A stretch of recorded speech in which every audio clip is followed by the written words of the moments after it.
The Israeli military has continued airdrops into Gaza and is enforcing secure corridors for convoys of humanitarian trucks to travel through the Strip.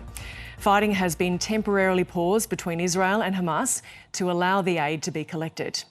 Gaza's health authorities have reported another 6 deaths from starvation, taking the death toll from a lack of food to 133 people, 87 of them children. Middle East correspondent Matthew Doran is in Jerusalem. After months of warnings that Gaza was on the brink of famine and dire reports in the last week that starvation was taking hold across the Strip, babies among the dead, Israel has relented to some of the international pressure put upon it and has eased some of the restrictions on aid entering the war-ravaged territory. It is important to point out that this is not a return to the situation in Gaza which we saw earlier this year during the January-February ceasefire, when large amounts of aid were allowed into the Strip.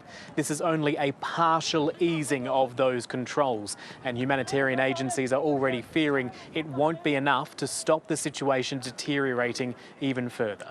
The Israeli military continued airdrops of aid through Sunday, with the governments of Jordan and the UAE also announcing they had completed airdrops over Gaza, the latter two countries dropping 25 tonnes of aid in several locations. It does remain a dangerous situation, however, the ABC speaking with one man who was shot while trying to retrieve some of the supplies which had fallen to the ground in Gaza's north.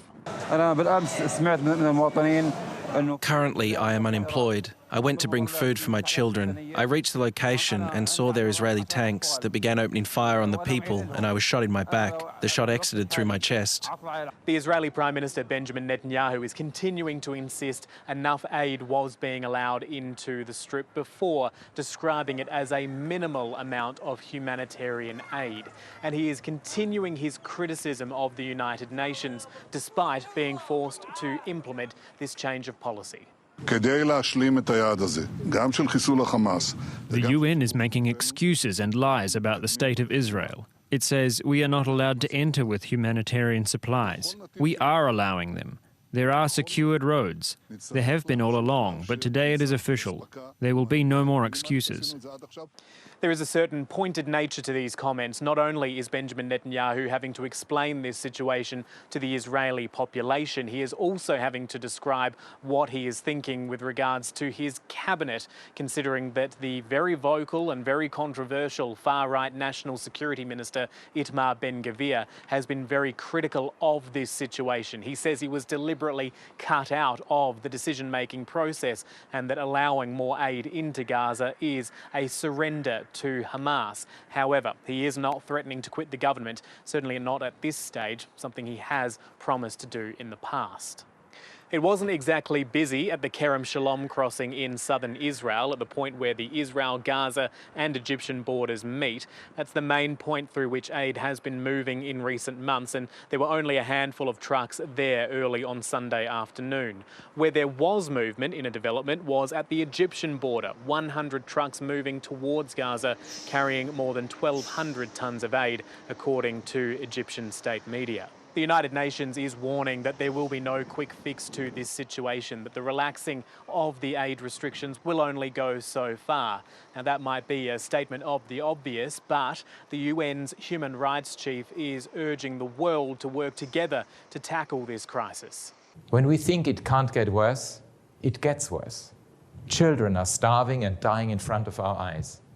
Gaza is a dystopian landscape of deadly attacks and total destruction.